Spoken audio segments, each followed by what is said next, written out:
is that?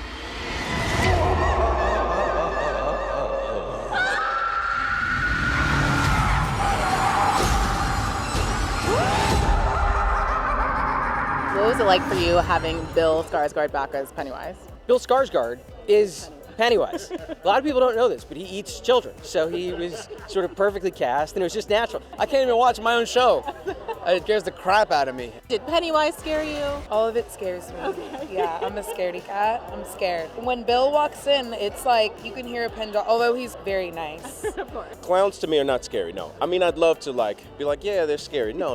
It's just the person in makeup. No, it's not scary. Now, a clown with a gun, very scary. Yeah, Terrifying. Yeah. Clown in my window at night, that's circumstantial. Were you ever scared by Pennywise? Yes. He's not. Yes. No, I don't want to offer any spoilers or anything, but hell yeah. Seeing Bill Skarsgård as Pennywise for the first time, what was your reaction? Absolutely stunning. What an because I saw him as Bill Skarsgård before that with his little daughter. And then a few hours later, we're on the set together, and the transition was truly masterful. I was just so impressed and delighted. Wow. I had a hard time, just not being me and wow. Yeah, and acting with him as my character. It was stunning transformation.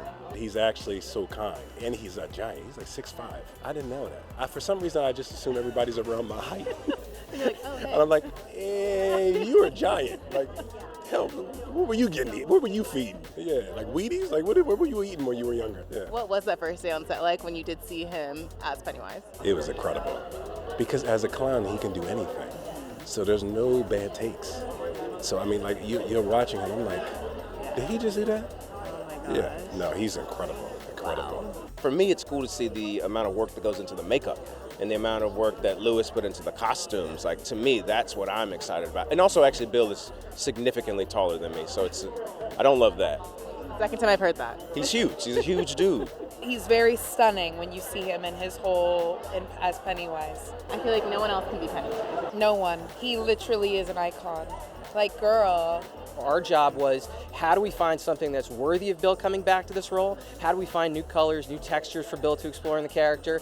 And how do we give audiences something they don't expect with Pennywise? And I think we achieved that. Things happen here. We don't really talk about it. No one does. They never even found a body. But maybe we could figure out what really happened to him. Could have been a drifter. Do you think somebody could kidnap a kid and keep him underground? In the sewers? Obviously, you guys are no strangers to how beloved this franchise is. What were your priorities when bringing it to life? Making justice to the book. The book is something that we love so much. And after making those two movies, it felt to me that there was a lot more to tell. And yeah, Stephen King left unfinished puzzle there, so I wanted to, put the remaining pieces and open some more enigmas for people to go into the journey and find what is it, what does he want. Well, we were basing this journey in the interludes, which are all these chapters written by Mike Hanlon. My grandfather thinks this town is cursed. He says that all the bad things that happen in this town are because of one thing, an evil thing that feeds off the people of Derry. That was our blueprint to create, or to find actually, a hidden story. My family and I just moved to town, and we're looking for things to fill the place. So how are you adjusting? Things are certainly different here. Derry is a beautiful place. I'm Mike Hanlon's grandmother. I'm Charlotte Hanlon, 1962 housewife, devoted mother, homemaker. I'm kind of bursting at the seams because I have a sacral sense that something's just not right. But I'm doing what you do in 1962. I smile, I cook, I keep it together.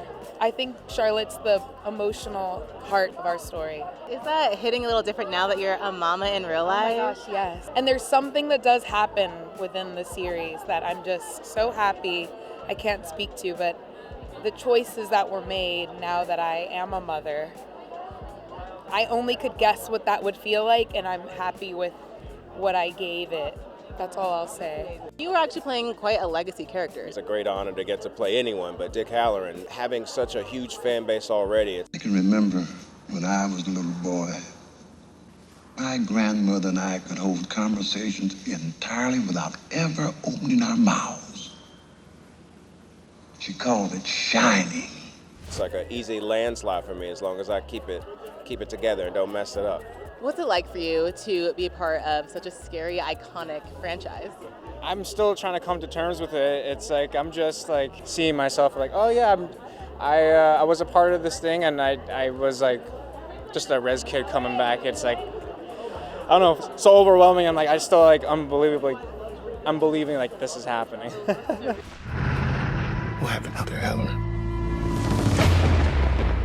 We have 25 disappearances, 7 confirmed deaths, mostly children. Something bad's coming. The challenging part about my character doing this series in particular is if we had a weird setup, if there was a camera in someone's mouth, if somebody was in 6 feet of water, if someone's swimming, it's me.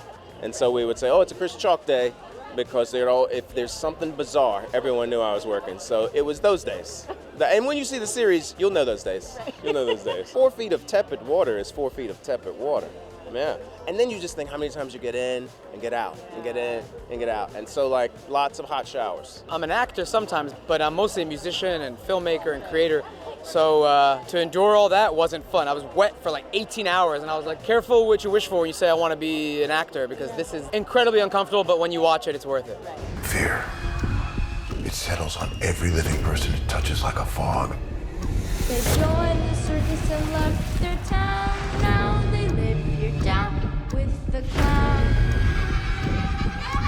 Stephen King is super involved at every stage. You write an outline for the pilot, it goes to Stephen King. You write a pilot draft, it goes to Stephen King. So at every point in the process, we were so lucky to have the benefit of the master himself giving us notes and feedback, and he couldn't have been more generous. Good writing is good writing, and the human psyche doesn't really change that much throughout history, and things that scare us and entertain us and fascinate us are pretty constant. And this really touches on a lot of sensitive areas, particularly fears and childhood fears, and how those childhood fears can pursue us into adulthood.